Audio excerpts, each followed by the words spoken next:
Olá, querido amigo, tudo bom? Que alegria estarmos juntos em mais um estudo da lição de Escola Sabatina. Chegamos à quarta-feira que tem como título A Grande Tribulação.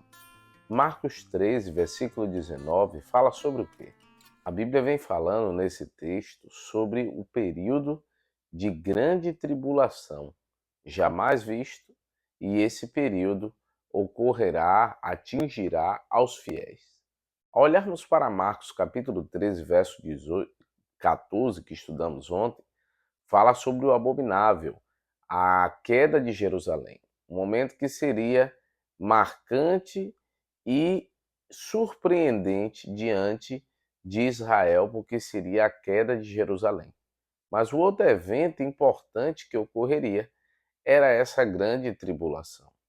A grande tribulação também faz paralelismo e conseguimos entender melhor esse aspecto ao analisarmos Daniel, capítulo 7 e o capítulo 8.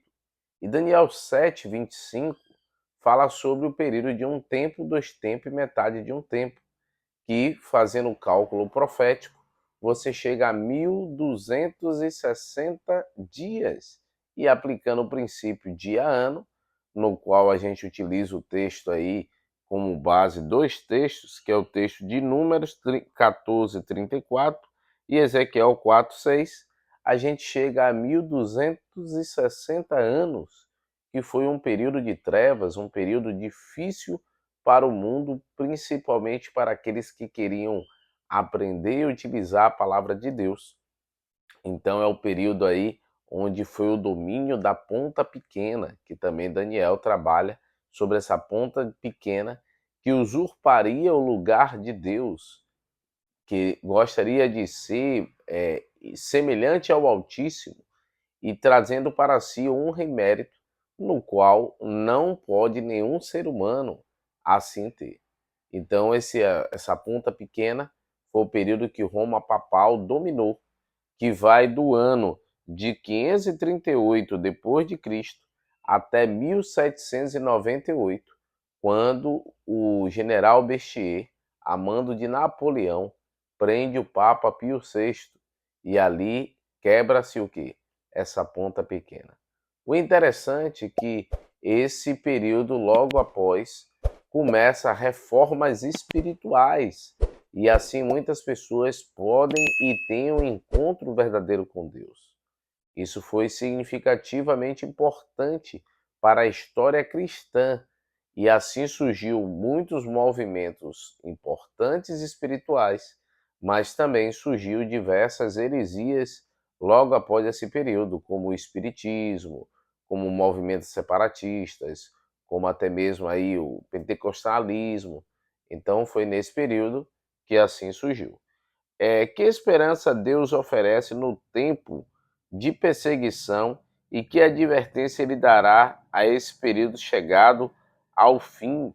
Marcos 13, de 20 a 23, fala que os dias seriam abreviados e surgiriam falsos cristos e falsos profetas. Isso faz paralelo com Apocalipse 13, que dá-nos a entender que essa ponta pequena teve uma ferida mortal, mas que essa ferida eles conseguiria se reerguer. Então, ao se reerguer, os dias serão abreviados e ali então muitos surgirão em nome do Senhor. Lembra-se que quando Cristo foi ao céu, já falamos isso aqui essa semana, um dos grandes historiadores, Flávio Josefo, diz que começou a existir movimentos e pessoas colocando-se como o verdadeiro Cristo e trazendo ali propostas e sonhos de libertar Israel da mão de Roma. E assim, então, Roma invadiu, né? Teve ali o cerco no ano 60 e no ano 70 que foi derrubado o templo. Então, assim, ocorrerá antes da verdadeira vinda do Senhor. Surgirão falsos cristos, pessoas que darão falsas esperanças à nação, e então alguns que surgirão trarão repetida paz, mas enquanto essa paz falsa estiver existindo e alguns dormindo ao pecado, é que Cristo volta. Por isso que a Bíblia diz que ele virá como um ladrão, e o povo de Deus precisa estar atento para não ser cegado e iludido por esses falsos cristos e falsos profetas. E qual a melhor maneira de se prevenir e estar preparado para o tempo do fim?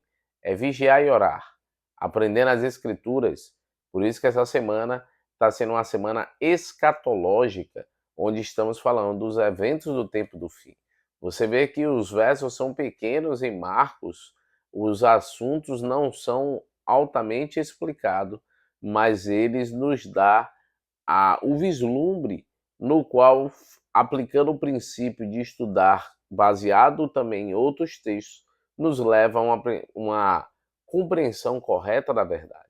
Que Deus te ajude a compreender e aceitar cada dia mais a sua palavra. Obrigado a você que sempre está presente, colocando seu bom dia, boa tarde.